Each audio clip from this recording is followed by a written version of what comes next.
அனைவருக்கும் வணக்கம். ஒரு மனிதன் தன் வாழ்க்கையில் அறிந்து கொள்ள வேண்டுமென மகாபாரதம் கூறிய வாழ்க்கை நெறிகள். நம் வாழ்வின் அனைத்து அம்சங்களிலும் நெறிமுறை, நேர்மை மற்றும் நீதியுடன் செயல்பட வேண்டியது நிச்சயம் நம்முடைய பொறுப்பாகும்.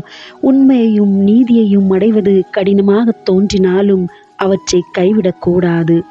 ஒருவர் தர்மத்தின் மூலம் தன்னை ஒளியாக வைத்துக் கொள்ள வேண்டும். தர்மம் இருக்கும் இடமெல்லாம் நித்திய வெற்றி நிச்சயம் உண்டு.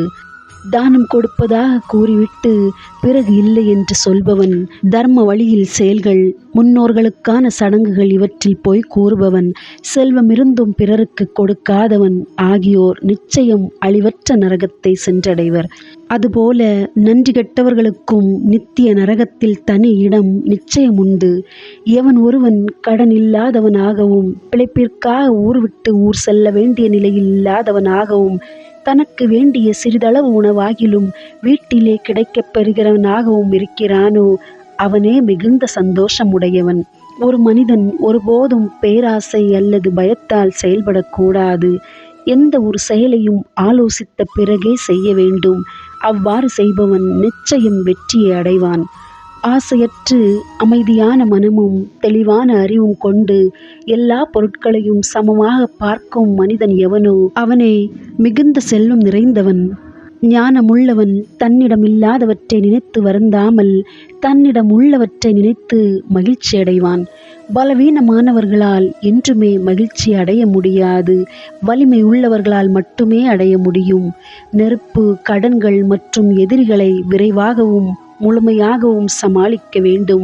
எஞ்சி இருந்தால் அவை தொடர்ந்து வளரக்கூடும். கோபம் என்பது மனிதர்களின் எதிரி, வெல்வது கடினம்.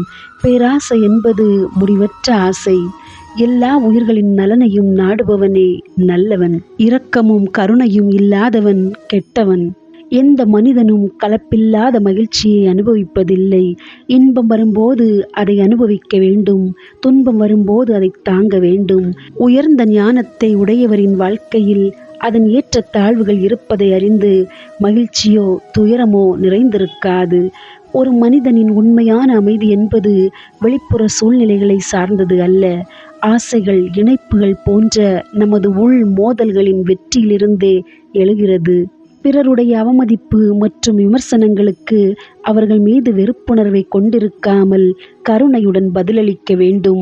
இந்த நல்லொழுக்கத்தை கடைபிடிப்பதன் மூலம் நமது உள் அமைதியை நாம் பேணலாம் மற்றும் எதிர்மறையிலிருந்து மேலே உயரலாம். எதிர்மறை உணர்ச்சிகள், ஆசைகள் மற்றும் அறியாமை போன்ற நமது சொந்த உள் போராட்டங்கள் நமக்கு மிக பெரிய எதிரிகளாக இருக்கலாம்.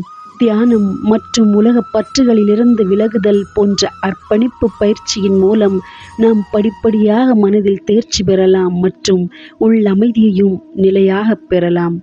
நன்றி, வணக்கம்.